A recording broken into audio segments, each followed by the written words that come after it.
Bien, doctores, bienvenidos a MedClass 302. Soy el doctor Frank Bellodas. Vamos a revisar la asignatura de fisiología y el tema correspondiente a fisiología del sistema reproductor femenino. Entonces empezamos. Fisiología del sistema reproductor femenino. Muy bien. Entonces, aquí es importante mencionar que las gónadas, que son los órganos donde se están formando los gametos, que son las células importantes para la reproducción en el ser humano y en general en la mayoría de especies, van a ser los ovarios para el sexo femenino, ¿no? Entonces, las gónadas femeninas son los ovarios. Aquí es donde se están formando los gametos, que van a ser los óvulos maduros al momento de la fecundación, ¿no? Entonces, estamos mencionando que los ovarios son muy importantes para entender cómo funciona el sistema reproductor femenino, porque son las gónadas, ¿sí? Las gónadas femeninas. Muy bien. ¿Qué más es importante saber sobre los ovarios? Microscópicamente hay dos células, dos tipos de células que son muy importantes para los ovarios, que son, por ejemplo, las células de la teca. Sí, entonces vamos a ponerlo de otro color. Células de la teca y las células de la granulosa. Entonces vamos a empezar hablando un poco de las células de la teca. ¿Sí? Vamos a imaginar que aquí estamos dentro de una célula de la teca donde precisamente el principal estímulo va a ser una hormona que se llama la LH, que se está formando en la hipófisis anterior o adenohipófisis. La LH se va a unir con su receptor, ¿sí? Que es un receptor de membrana de tipo proteína G, bueno, acoplado a proteína G, ¿sí? Que va a activar a la subunidad, ¿no? O va a tener a la subunidad GS, que aumenta las concentraciones de AMP cíclico. ¿Sí? Ese es su efecto, aumenta las concentraciones de AMP cíclico. Entonces, esto es lo que hace la LH cuando se une a su receptor de membrana.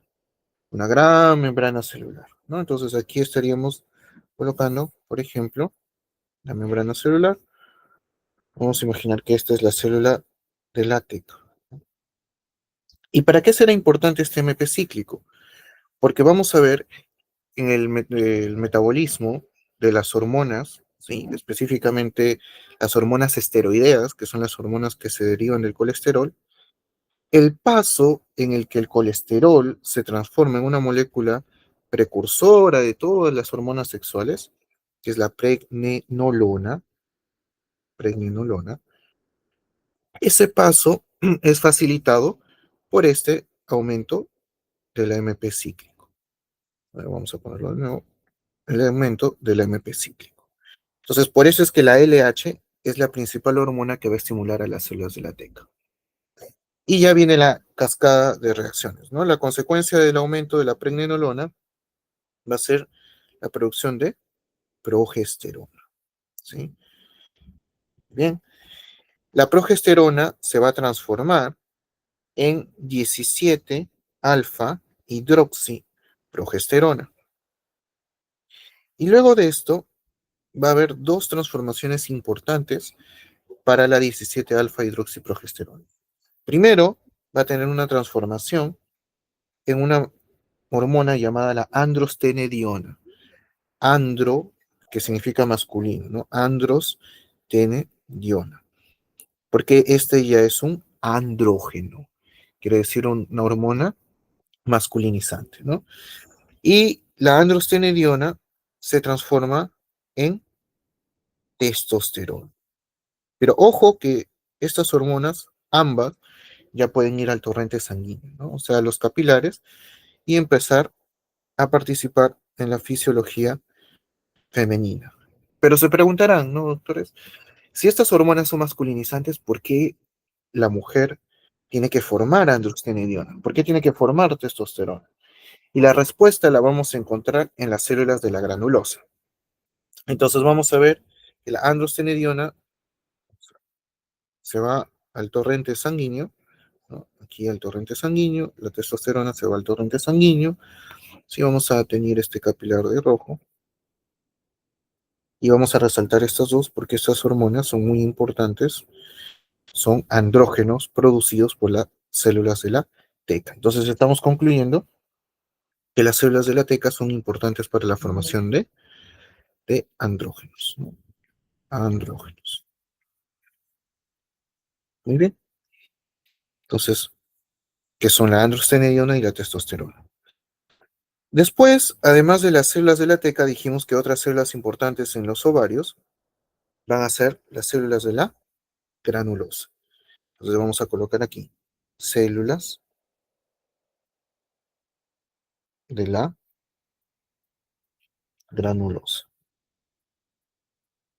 Vamos a poner el mismo ejemplo. ¿Cuál es la hormona?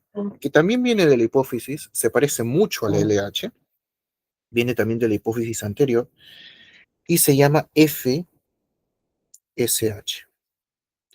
Es una hormona que también tiene un receptor acoplado a proteína G, que tiene el tipo de subunidad alfa llamado G sub S, que estimula el aumento del AMP cíclico, ¿no? Entonces, esto también va a ser muy importante, aumenta el AMP cíclico. Pero acá, ¿qué importancia va a tener el aumento del AMP cíclico? Lo que va a suceder es que la testosterona y la androstenediona vienen de las células de la teca y van a pasar a las células de la granulosa, ¿no? Entonces, aquí tendríamos la androstenediona, un poco más acá para que alcance, androstenediona y la testosterona. Ahora, si queremos formar más testosterona, simplemente la célula de la granulosa también la puede transformar utilizando una enzima que es la 17 beta HSD, ¿no? Esta enzima va a transformar la androstenediona en testosterona. Ahora, la principal función de las células de la granulosa no es tanto, en este caso, solo almacenar testosterona y androstenediona, sino que la va a transformar. La transforma gracias a una enzima que es muy importante, que es la aromatasa. Las transforma, ¿no? La aromatasa. Y esto es gracias al AMP cíclico, tanto para la testosterona como para la androstenediona, ¿no? AMP cíclico acá, AMP cíclico acá. O sea, la FSH estimula la acción de la aromatasa. Muy bien. Y esa aromatasa va a permitir la transformación de la testosterona, o sea, de los andrógenos, tanto, testosterona y androstenediona, en estrógenos. Hay distintos tipos de estrógenos. A partir de la testosterona se puede formar estradiol, que es también llamado E2, y a partir de la androstenediona se puede formar estrona,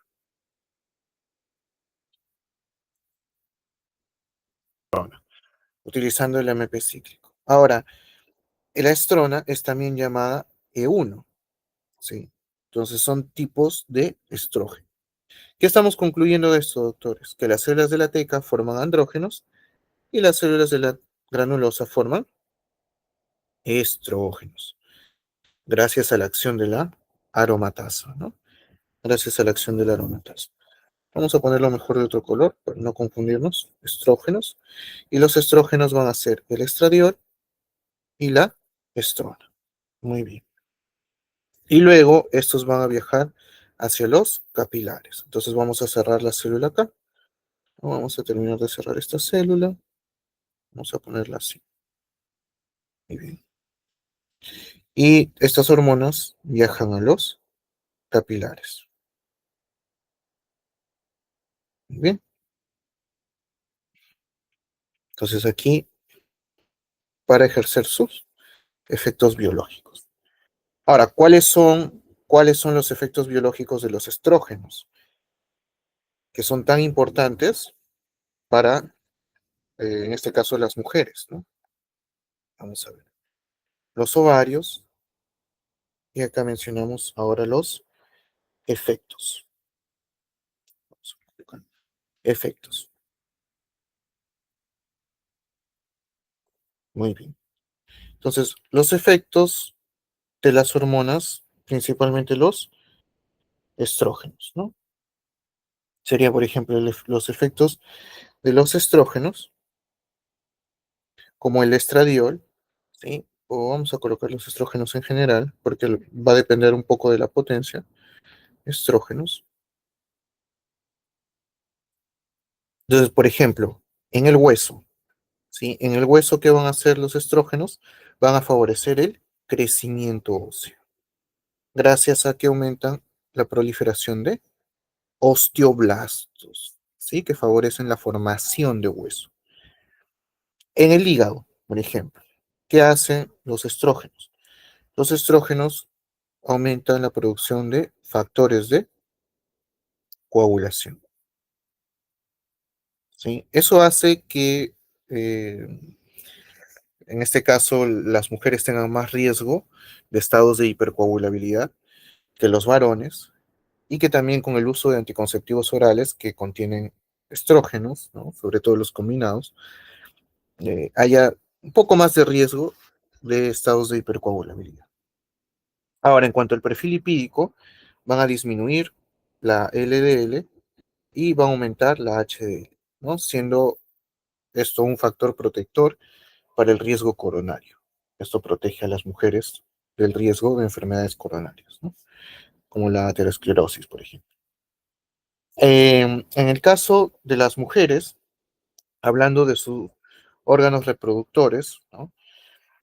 Por ejemplo, a nivel del útero, aumentan el crecimiento uterino.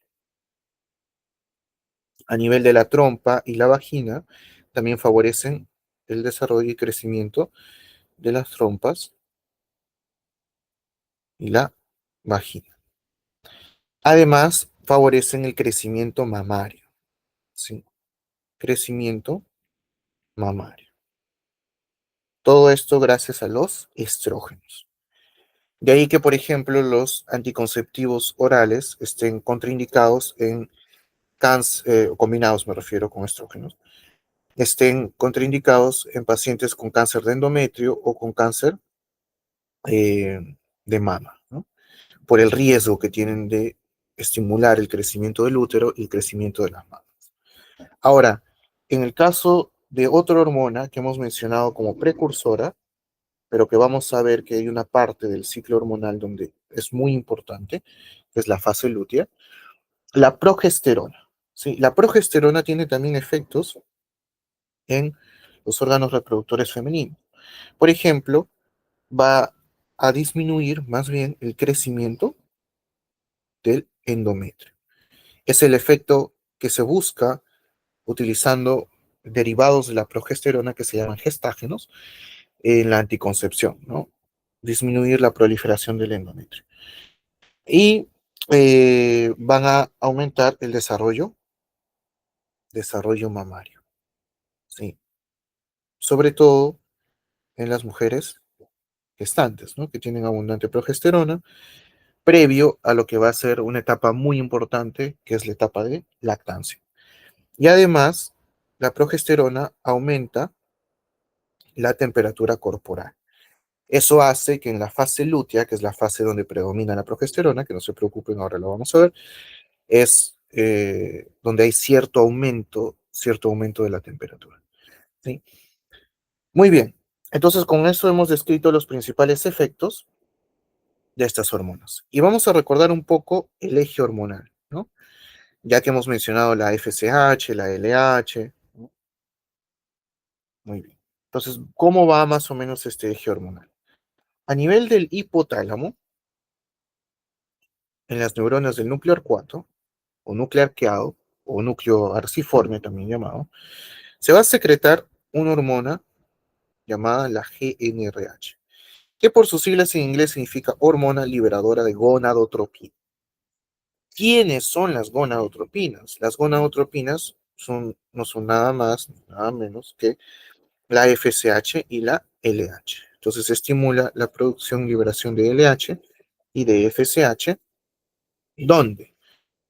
¿Dónde se producen, dijimos? LH y FSH en la adenohipófisis o hipófisis anterior, ¿no? Muy bien.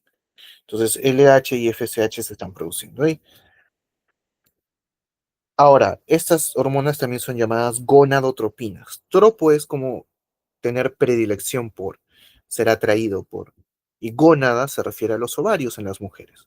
Entonces, la LH y la FSH tienen predilección por los ovarios porque es ahí donde van a encontrarse sus receptores, que ya hemos visto son receptores de membrana acoplados a proteína G, que van a estimular o van a tener la subunidad G alfa, que se llama GS, que aumenta las concentraciones de AMP cíclico y ejerce sus efectos biológicos, que son los que hemos visto. En las células de la teca, ¿no? La LH, por ejemplo, sirve para formar, sobre todo, vamos a poner otro color aquí, sobre todo, testosterona, y la FSH, sobre todo, en este caso, estrógenos, ¿no? Estrógenos. Pero de la testosterona se está formando, recuerden, el estradiol, ¿no? El estradiol. Ese vendría a ser el principal estrógeno y la testosterona el principal andrógeno. Muy bien. ¿Dónde ocurre esto? Dijimos, la testosterona se está formando en las células de la teca y los estrógenos o el estradiol se está formando en las células de la granulosa. Muy bien. Ahora, esto dijimos, ¿dónde ocurre? En los ovarios. Ovarios. Muy bien. Ahora, aquí hay un feedback, es algo característico del sistema endocrino, ¿no? Todo lo que tenga que ver con hormonas siempre está gobernado por la retroalimentación negativa. Quiere decir que si hay muchos estrógenos, lo que va a suceder es que esto va a inhibir la producción de GnRH o la producción de gonadotropinas. Ahora, esto ocurre siempre y cuando no nos encontremos en la ovulación. Porque en la ovulación es una de las excepciones, ¿sí? Donde ocurre feedback o retroalimentación positiva. El feedback positivo ocurre en la ovulación. Y aquí lo que sucede es que el pico de estradiol va a condicionar un pico de LH y FSH, pero el más importante es de LH, porque la LH es la que va a hacer que eclosione ese folículo terciario y libere al ovocito secundario, listo para ser fecundado por el espermatozoide.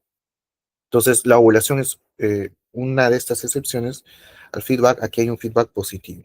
Es decir, que el pico de estrógenos estimula un pico de LH, que es el pico de LH el causante de la ovulación, ¿no? Muy bien.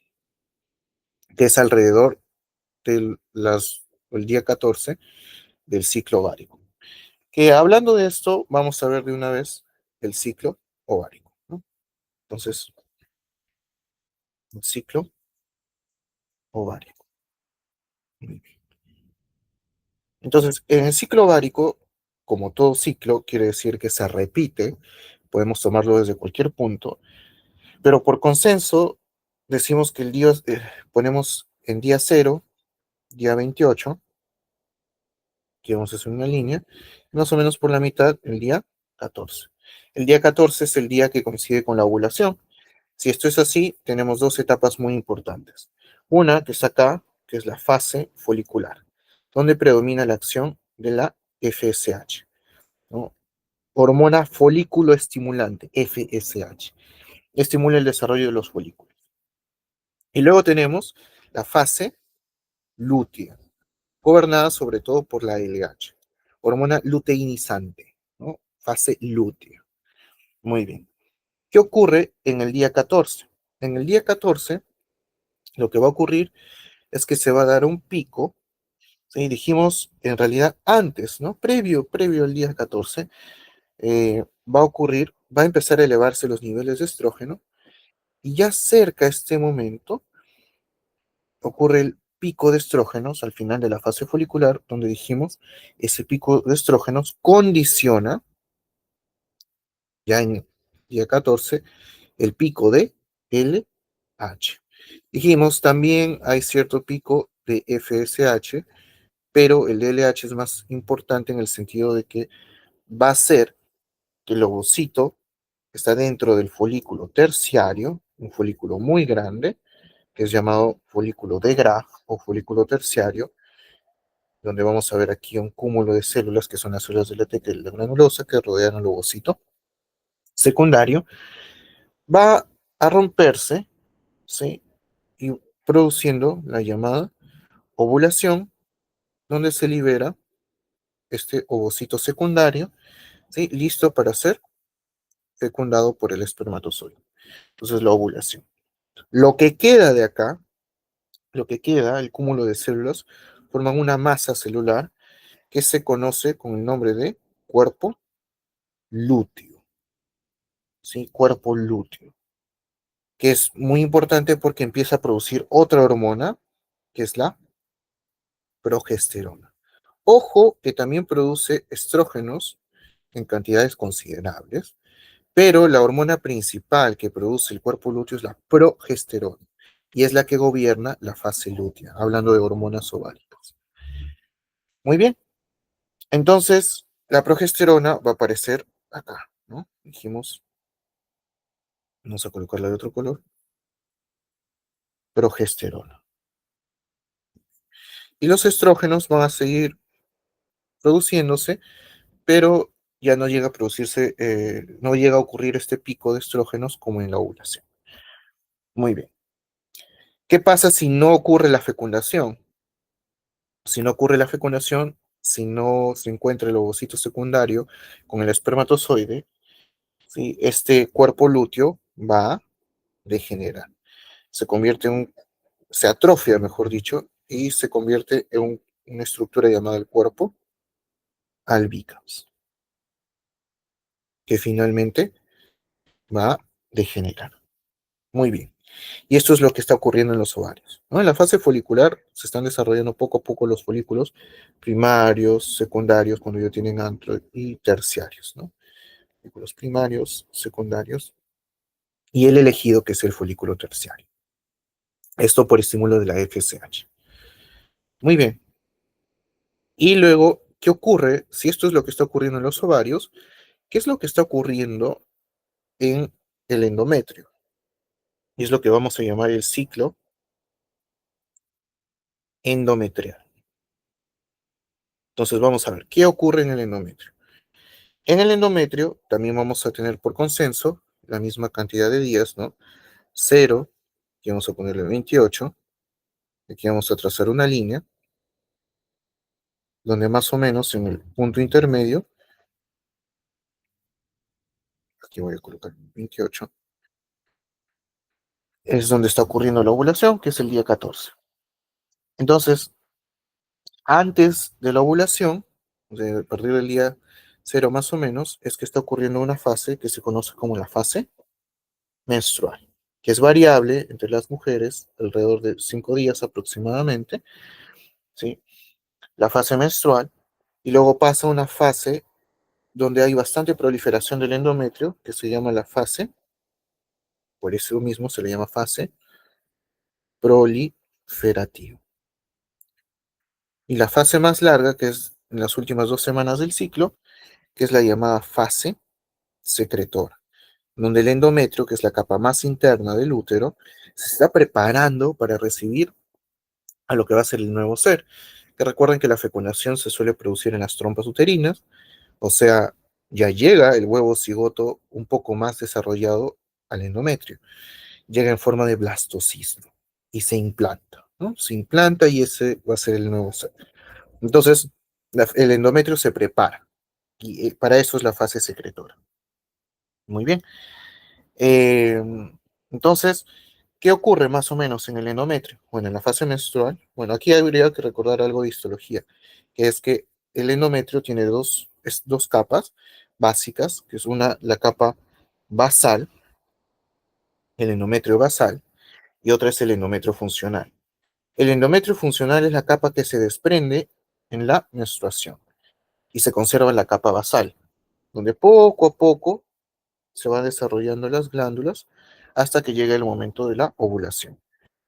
Ahora, estas glándulas que vemos acá todavía están en proceso de desarrollo, no es que secreten mucho moco, y la irrigación que tiene son con vasos todavía rectos, ¿no? Entonces, conforme llega ya el estímulo de la progesterona, o sea, estamos hablando de la fase secretora, que se corresponde con la fase lútea del ciclo ovárico, ya hay acción de la progesterona, entonces ya empieza a desarrollarse mucho más las glándulas, ¿sí? Y los vasos sanguíneos se hacen más tortuosos, ¿no? Esto se modificó,